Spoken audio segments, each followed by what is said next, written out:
I just want to briefly share with you my response to my California Public Records request for information from the California Highway Patrol about the Kiely Rodni case. So on Thursday, October 20th, 2022, which is today when I'm filming this, I received a reply from the Department of California Highway Patrol's Captain Commander of the Office of Risk Management. So we know California Highway Patrol, better known as CHP or CHIPS for those of you who used to watch that back in the day. You can probably still hear that theme song in your head.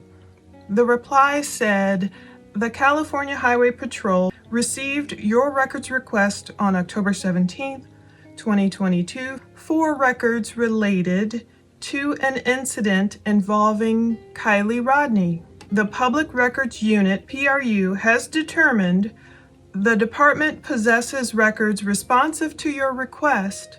However, these records are being withheld pursuant to Government Code Section 6254F.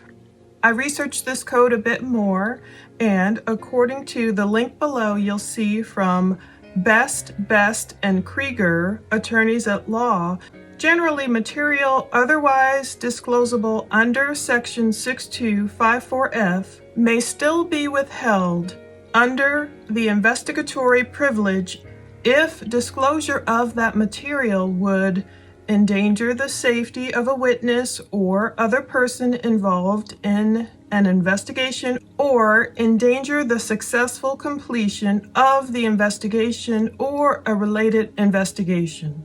It also states that law enforcement agencies are not otherwise required, irrespective of the info that must be disclosed under 6254F, to disclose the analysis or conclusions of an investigating officer. So, does this mean that we will never know the California Highway Patrol information or investigation results of Kiely Rodni's accident? I don't know. The only thing I ever try to do as a responsible YouTube true crime reporter is just send out requests to the proper authorities and try and get their response. That's the way I try and seek the truth. And sometimes we won't always get it. Sometimes the truth might be delayed or denied, or if it involves certain agencies or the age of the victim. We know thus far the paperwork we've gotten states that Kiely Rodni had an accident, accidental drowning. I know a lot of people have questions about that. Many viewers might not want to accept that. Some people do accept it.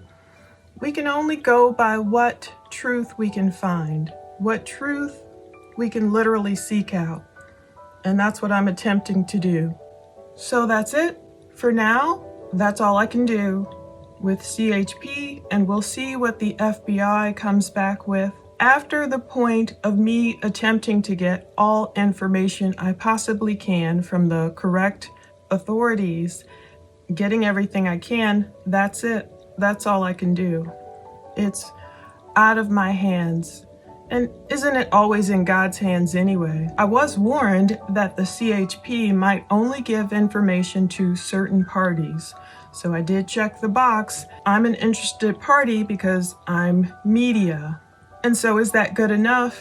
Sometimes it is. If you look through the Muck Rock website, which helps journalists and reporters put through freedom of information requests to different parties, you'll see CHP not responding to certain requests, filling others and denying others. You never know. It's kind of a crapshoot. But I never just go by what I hear from others who haven't literally done the same thing.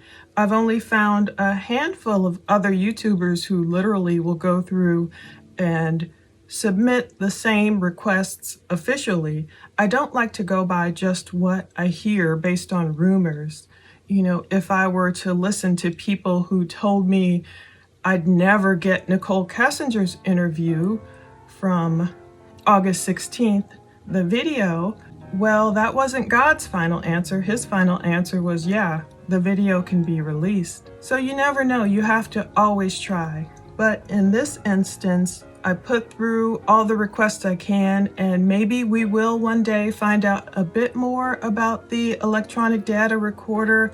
Maybe we'll find out how fast Kiely was going and certain other details. Maybe the FBI will tell us something. Maybe we won't have much more info, and we just have to, in my opinion, leave it there. Once again, I'm not a big conspiracy-minded person.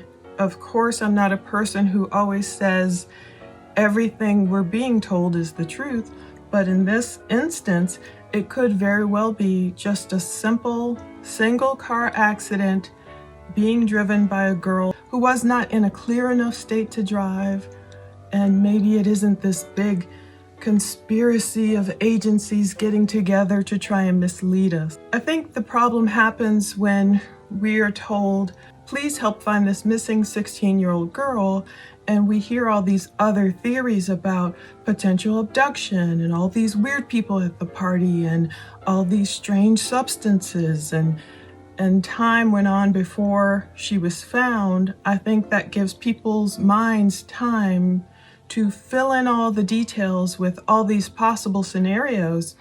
And once we learn those scenarios likely weren't true, it's kind of hard to backtrack in our minds and figure out, okay, maybe the simplest answer is what happened. She took too many of the wrong substances and she drove when she shouldn't have been driving, and it was an accident. That's where I'm willing to leave it. I'm willing to see what else comes out from the FBI, and other than that, I'm just willing to leave Kiely's case alone, because that's what we have. And always praying for the victims and praying for their souls. James 1:19 through 21. Understand this, my beloved brothers and sisters. Let everyone be quick to hear, be a careful, thoughtful listener, slow to speak, a speaker of carefully chosen words, and slow to anger, patient, reflective, forgiving. For the resentful, deep-seated anger of man does not produce the righteousness of God, that standard of behavior which he requires from us. So get rid of all uncleanliness and all that remains of wickedness, and with a humble spirit receive the word of God, which is implanted, actually rooted in your heart, which is able to save your souls. Thanks for watching, and once the FBI gets back to me, once again, who knows how long it could take, I will let you guys know what they say too about the final word on Kiely Rodni's case. And you never know with these cases, sometimes information just comes out years later. I mean, look at the video footage we just got in the Brian Laundrie Gabby Petito case of the couple at Whole Foods. That took more than 1 year to be released. So you never know what you will find out years down the road with some of these cases. But for now, I'm willing to say, yeah, I guess case closed. That doesn't mean I'm not a truth fighter or a justice seeker. I'm just willing to use the means of freedom of information requests that we have available and get the answers we get. I'm willing to accept them. Thank you.